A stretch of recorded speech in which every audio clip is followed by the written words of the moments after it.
आम्ही चौपाटी गणेश उत्सव जो कोरगाव पेठेचा वाडा असा कितकीशी वर्सां आम्ही उमेदीन ही चवथ साजरी करता. कितकी पिढी हे आम्ही ते बद्दल सांगू शकना, पण अपरंपार अशी म्हणजे आज पणजो किंवा त्याही पलीकडे आमचे कुटुंब जे आम्ही आता पळयत आसात किंवा आम्ही जे दिसून येतात त्याच्यापर्यंत कैक वर्षाची आमची परंपरा आसा. ती मोठ्या भक्तिभावान आम्ही साजरी करता. आमची 12 कुटुंबा आणि ही 12 विविध अशा गोंयच्या वेगवेगळ्या भागात विखुरलेली आसा, पण ह्या चवथीच्या निमतान एकत्र येतात.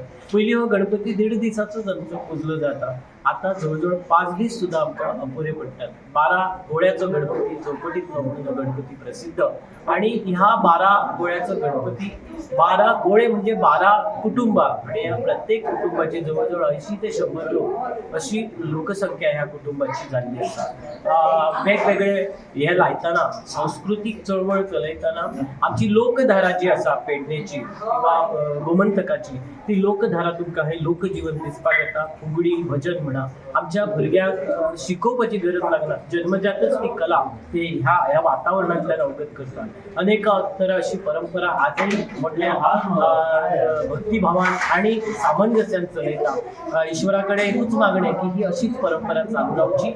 विविध असे 5 दिवस आम्ही उपक्रम राबयतना आमचे कडेन हांगा गोकुळ अष्टमी, खरं तर नागपंचमीक आमचो उत्सव सुरू जाता.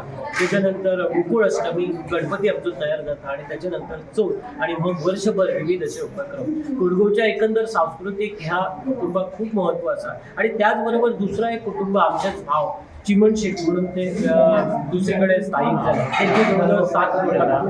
ही एक उदाहरण ज्वलंत असं उदाहरण आयच्या ह्या धावपळीच्या जगात तुमकां दिसून येता. ह्या निमतान सगळ्यात चवथीच्या शुभेच्छा दिता. आणि ह्या आमच्या गणेश उत्सवाक अजून 2 दीस आसा, अवश्य सगळ्यांनी येवचे आणि आमच्या ह्या भक्ती रसात तुमी न्हावन वचचे, इतलेच हांव ह्या ईश्वराकडे मागणे करता.